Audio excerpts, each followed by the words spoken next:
Raising the Hoover Bar. The Hoover. It is one of the most discussed periods of the narcissistic entanglement. I am referring to it in the traditional sense, namely the three post-disengagement escape Hoovers, although, as you will be aware from my works, there are other Hoovers throughout the interaction between us and you. There are most likely two reasons for the post-disengagement escape Hoover being a prime topic of discussion. First, by the time you have worked out what you are dealing with, you will have already experienced the seduction, devaluation, and disengagement/escape. The post-disengagement escape Hoover is what is occupying you now because it may have happened recently, is ongoing, or you anticipate it happening. The second reason is that the possibility of ongoing interaction with us continues to fascinate you, and thus the post-disengagement escape Hoover becomes the focus of much of your attention. I have explained previously that if the initial grand Hoover has taken place and failed, this Hoover being caused by your escape, then you will face follow-up Hoovers thereafter of a benign and/or malign nature. Their catalyst is whether you enter our spheres of influence through something you have done, spheres 1 to 5, or the fact that you have just entered our mind for some reason, which is sphere 6. If you have entered a sphere of influence, we always consider, though dependent on the nature of your type of narcissist, the degree of consideration varies considerably, whether a Hoover could be affected. There are certain hurdles which will either prevent that Hoover from taking place or reduce the likelihood of it taking place. These hurdles may well raise the bar, though it is less likely that the Hoover execution criteria are met, meaning it is less likely that you will suffer a Hoover. Knowing what these factors are and how we regard them instinctively and with the upper mid-range and greater narcissist with calculation is crucial in formulating your defenses to maintain no contact. What then are those hurdles? 1. Your whereabouts. If we do not know where to find you so that we can appear face to face and look to garner some excellent proximate fuel by turning up at your home, your work, or somewhere else you frequent, this naturally poses a considerable problem to us. A greater narcissist will apply some effort to ascertaining your whereabouts. A lesser is unlikely to do much at all.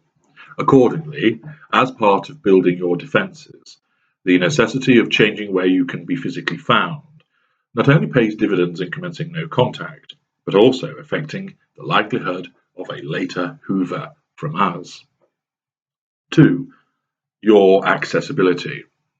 In a similar vein, we need to be able to contact you. If we do not have a physical place to either attend, drive past, leave a note, or send a gift, then we will look to access you through electronic means. If we know your telephone number, we are far more likely to Hoover, or if we have a means of contacting you through an app or on social media. If you have effected a social media blackout and managed to sustain it, the prospects of a Hoover happening are vastly reduced. 3. Gullibility of friends and family. We may have a lieutenant in your ranks already. If so, the prospects of being hoovered are increased, as we will have them lined up to leak to us where we can find you and how we can contact you. Even if there is no lieutenant, if there is the prospect for a Hoover, we, or one of our lieutenants, will approach people in your camp to gather this information. It is often done under a separate auspice. There may be an emergency, some post has arrived that we need to pass on, there is something confidential to relay to you, and if your family and friends are trusted with contact information, their susceptibility to releasing this information is important to us. Bear in mind, several months may have passed, and if a lieutenant approaches your friends or a friend, then your contacts may not be alerted to the danger. If those who might have your contact information remain impregnable, then the Hoover prospects are diminished. 4. Happy and contented. If you are demonstrating, to the outside world at least, that you are happy and contented, then this will affect the Hoover prospects. Generally speaking, we expect you to still be pining for us and miserable. This is regarded as a condition which is fertile ground for a successful Hoover. If we are aware that you are moving forward, you rarely mention us, you appear generally happy and content, then the lesser and mid-range of our kind will be less likely to attempt a Hoover.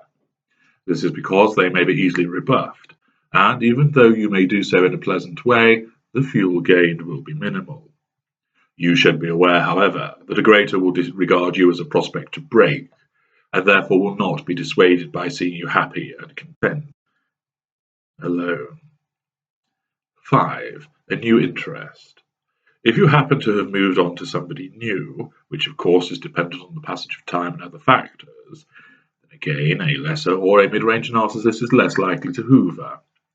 The prospect of being rebuffed and thus wounded through criticism will prove too great a risk to them. They will feel criticized already by knowing you are with someone new, when you should be holding a torch and pining for them, and they are likely to regard the Hoover as too risky, with the prospect for no fuel, and further wounding to them. This will not apply to the greater narcissist. We are more likely to apply a malign follow-up Hoover and lash out at you and your new partner to get a double fuel strike. 6. Your fuel potential. You will have been an excellent source of fuel at some point. That is why you were chosen and ensnared, but that changed.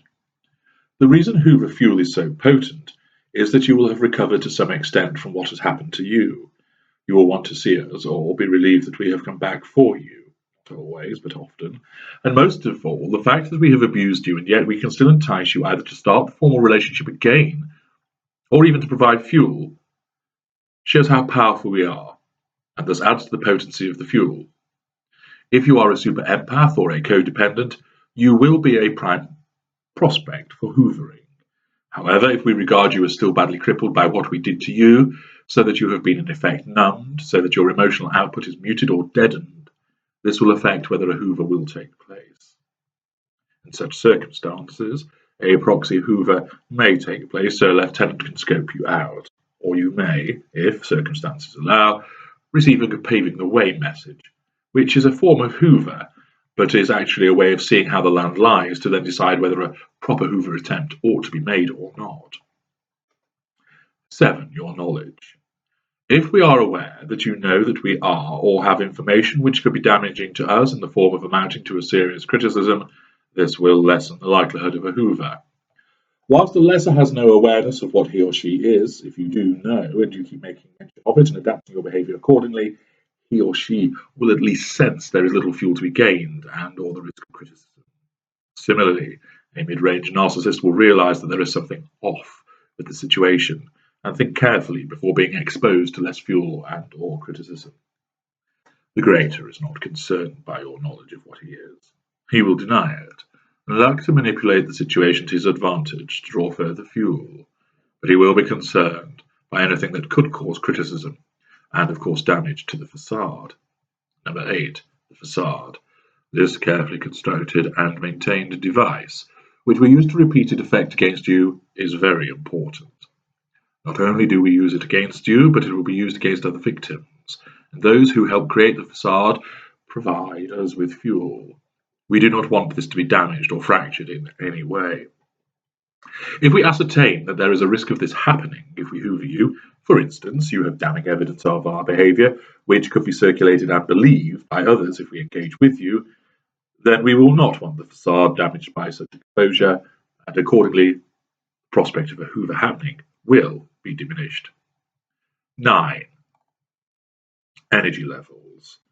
If you enter our sphere of influence when energy levels are lower as a consequence of lower fuel provision, then the Hoover may well be regarded as not worth the effort. If, however, there is easy accessibility and the prospective fuel gain is considered to be significant, then even low energy levels would not be a dissuading factor. But if there are other factors as above in place which would prove difficult, Then when we have low energy levels, this makes us less inclined to want to perform the hoover. Now, this situation may arise where we are still embedding a new primary source after your escape, or we may not even have one yet, and we are reliant on fuel from secondary sources. If the hoover is perceived as having hurdles and energy levels are low, even though you may have entered a sphere of influence, we may look elsewhere for fuel and not engage in a hoover with you. 10. The type of narcissist. The particular school of narcissist has a bearing also. The lesser will be looking for easy gains, low-hanging fruit and immediate results. The immediacy is important. Lacking the calculation of the mid-range and greater, the lesser will be inclined to hoover if you are in near reach, even if there are other hoovers available against other people, because he is unable to control his thirst for hoover fuel. He will, however, risk being rebuffed, and this will in turn ignite his fury, causing him to lash out at you with potential repercussions. If the lesser does not see an immediate opportunity, he will move on. He is akin to an opportunist burglar. The mid-range will put a little more effort and planning in, but will be cautious in his approach, mindful of the potential repercussions, and therefore a few hurdles will put him off. He may apply a little effort to consideration, but it does not take too much to cause him to move on. The greater will need considerable hurdles to prevent a hoover happening when a sphere of influence has been penetrated. If he knows there is very potent hoover fuel, he will apply considerable effort, like a well-planned heist, to get those sparkling jewels. These factors need to be taken into consideration with one another to determine the likelihood or not of a hoover happening once the sphere of influence has been penetrated.